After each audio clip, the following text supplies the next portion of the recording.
తెలంగాణ ముఖ్యమంత్రి Revanth Reddy, deputy CM Mallu Bhatti Vikramarka నిన్న ప్రధానమంత్రి నరేంద్ర మోడీ, హోంమంత్రి అమిత్ షాను కలిశారు. రాష్ట్ర అభివృద్ధి, విభజన చట్టంలోని పలు హామీలపై చర్చించారు. వీటికి సంబంధించి ఒక వినతి పత్రం కూడా ఇచ్చారు. వాటిలో ఉమ్మడి ఖమ్మం జిల్లాకు సంబంధించిన రెండు ప్రధానమైన అంశాలున్నాయి. ఒకటి, గతంలో ఏపీలో కలిపిన భద్రాచలానికి ఆనుకొని ఉన్న 5 గ్రామాలను తిరిగి తెలంగాణలో కలపడం. రెండవది, బయ్యారం స్టీల్ ప్లాంట్ నిర్మాణాన్ని చేపట్టడం.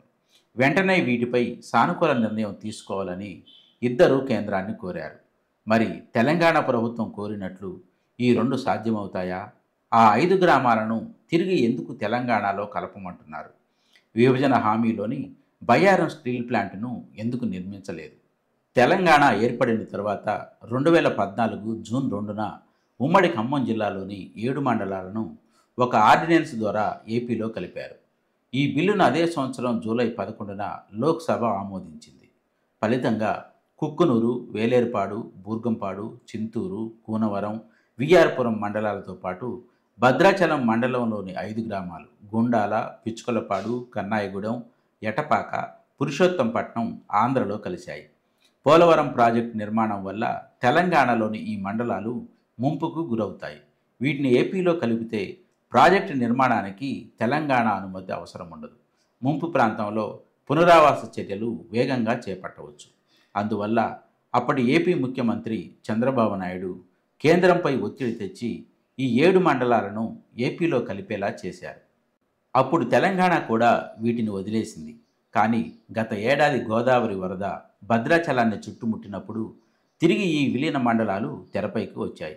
ముఖ్యంగా భద్రాచలం పట్టణానికి ఆనుకొని ఉన్న 5 గ్రామాలను మళ్లీ తెలంగాణలో కలపాలన్న డిమాండ్ ఊపందుకుంది. వీటి కోసం అప్పటి కేసీఆర్ ప్రభుత్వం కేంద్రానికి లేఖలు రాసింది. మాజీ మంత్రి పువ్వాడ అజయ్ కుమార్, భద్రాచలం మాజీ ఎమ్మెల్యే పోదెం వీరయ్య అసెంబ్లీ లోపల బయట పదే పదే ఈ 5 గ్రామాలను తిరిగి కలపాలని కోరారు. అయినా కేంద్రం స్పందించలేదు. ఇప్పుడు రేవంత్ రెడ్డి ప్రభుత్వం కూడా కేంద్రాన్ని అదే కోరుతోంది. ఎందుకు ఈ 5 గ్రామాలు తెలంగాణకు అవసరమంటే, భద్రాచలం పట్టణాన్ని పూర్తిగా వరద ముంపు నుండి రక్షించటానికి ఈ గ్రామాలు కావాలి. వీటిని తెలంగాణ తిరిగి తీసుకొని ఆ గ్రామాల చుట్టూ పూర్తి స్థాయిలో కట్టకపోతే భద్రాచలం మనుగడే ప్రశ్నార్థకంగా మారుతుంది. అక్కడున్న రామాలయం కూడా ముంపుకు గురవుతుంది. ఇప్పుడు భద్రాచలంలో ఏ అభివృద్ధి కార్యక్రమం చేపట్టాలన్నా ముంపును దృష్టిలో పెట్టుకొని ఆగిపోవాల్సి వస్తుంది. అందుకే తెలంగాణ ప్రభుత్వం ఈ గ్రామాలను కావాలంటోంది. మరి దీనిపై ఏపీ ప్రభుత్వం ఎలా స్పందిస్తుందో చూడాలి. ఈ నెల 6న అంటే రేపు 2 తెలుగు రాష్ట్రాల ముఖ్యమంత్రులు భేటీ కాబోతున్నారు. ఈ 5 విలీన గ్రామాలపై కూలంకుషంగా చర్చించే అవకాశం ఉంది. ఇక రెండవది, బయ్యారం స్టీల్ ప్లాంట్ నిర్మాణం. దీన్ని విభజన చట్టంలో పెట్టినప్పటికీ మోడీ ప్రభుత్వం ఈ హామీని నెరవేర్చలేదు.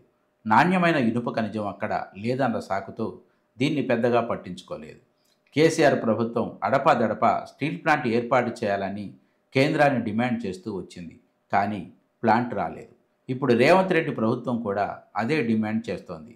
ఈసారి కేంద్రం సానుకూలంగా స్పందిస్తుందన్న నమ్మకంతో ఉన్నారు. మరి ఏం జరుగుద్దో చూడాలి.